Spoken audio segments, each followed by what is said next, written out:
At first it looked like a little game, but the more I looked at it, the more I realized that it was literally quite rich. So what I would like to do right now is I want to read 2 paragraphs. Now this work is in the study materials that I've put on my website, so you can download these if you want to look at them later.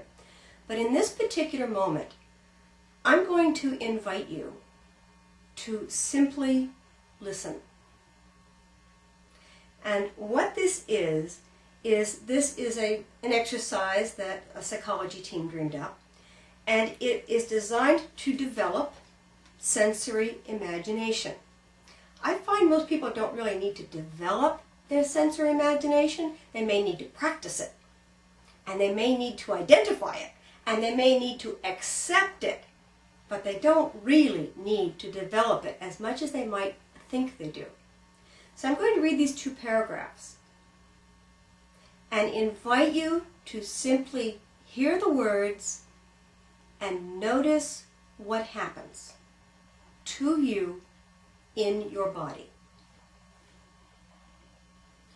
Imagine in front of you a pure white plate with a lemon on it, resting on a table.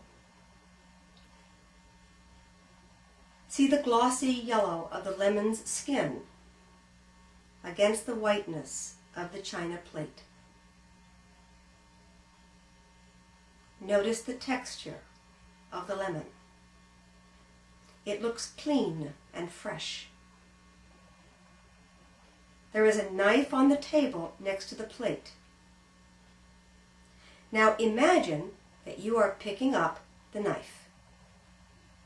You hold the lemon on the plate with one hand, and with the other hand you cut the lemon in 2, hearing the knife cut through the lemon and hit the plate.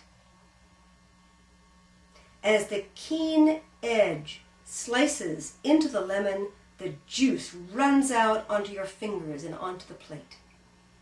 The citrus odor immediately hits your nose, sharp, clean, pungent, juicy, and invigorating. Now you pick up one of the lemon halves, with the juices still dripping onto your fingers and onto the plate. Using the knife again, you cut a wedge from the lemon half and raise the wedge from the lemon half to your mouth and touch your tongue against it gently. Every taste bud in your tongue is drenched with the tangy lemon juice as your mouth puckers instinctively. Maybe a shiver goes up and down your spine and your shoulders shake. Picture for a moment the lemon, the cutting, the tasting, the smells.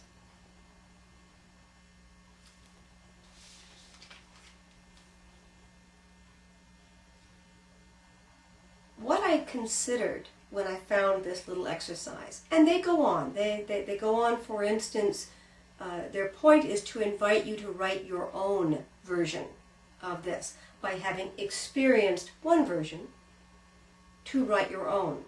And the point of this is to encourage people to see that they can write a descriptive phrase, and it can be extremely simple. This is very simple. Write descriptive phrases that really activate their whole body, their mind, their imagination, all their sensory organs, so that they feel the enormity and depth of a particular experience, something that they may wish to remember. But what I found when I read through this and I looked at the exercise and I wondered how to present it, imagine the abundance that you may have felt when I read all those sensory descriptors. Now, it would be cruel to read this to somebody who was hungry, because it might raise up a lot more sensory items. But presuming that we're not starving to death, and presuming we're not too terribly hungry, the richness of this experience where our entire mouth feels a certain taste that most of us can remember to some degree or another. That the pungent smells, as they go through our sinuses, you can almost feel the sting as it goes through it. Our ears hear the knife hitting the plate and that slush as it goes through the lemon. Our eyes appreciate the contrast in texture and the contrast in color. And our hands appreciate the texture and the sponginess of the lemon as we roll it around and maneuver it on this plate. There is a quality in reading those two paragraphs of abundance. And so I invite you to consider shifting this lecture. And in the materials I put on the internet, there's another exercise for stress reduction, and then there's a suggestion for what you can do. That if you wanted to give yourself an enriching experience, you could write such a descriptive paragraph. And if you had the time and the materials and felt like it, you could speak it into a tape recorder and listen to your own voice feeding back all this information to help remind you of, for instance, a day in the forest, a picnic on the beach, a dinner with your family,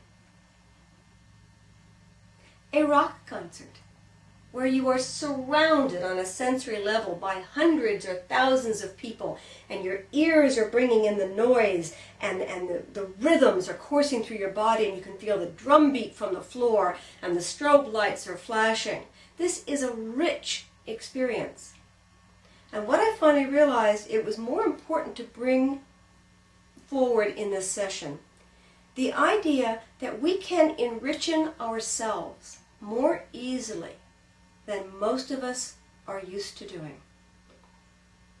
That you can bring an experience to yourself of wealth by simply bringing up this kind of incident with, for instance, a plum or a pomegranate, or a cone of fairy floss or cotton candy.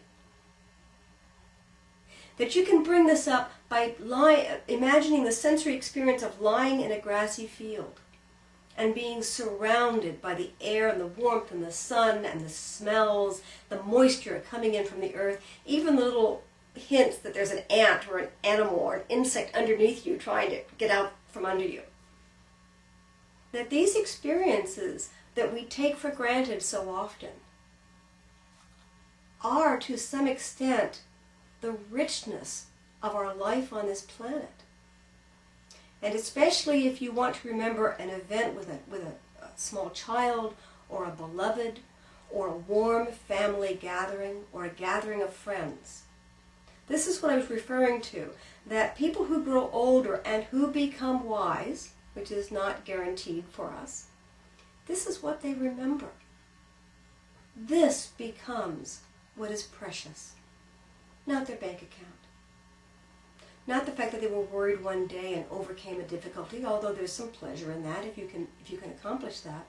But even if one day there was a difficulty and they were not able to overcome it, if they went home and talked to a beloved, or were able to be with their pet, or sometimes if you just went home and peeled an orange and sat and tasted the deliciousness of a single orange, that it brings back to you a lifetime of memories, of moments when you did experience pleasure.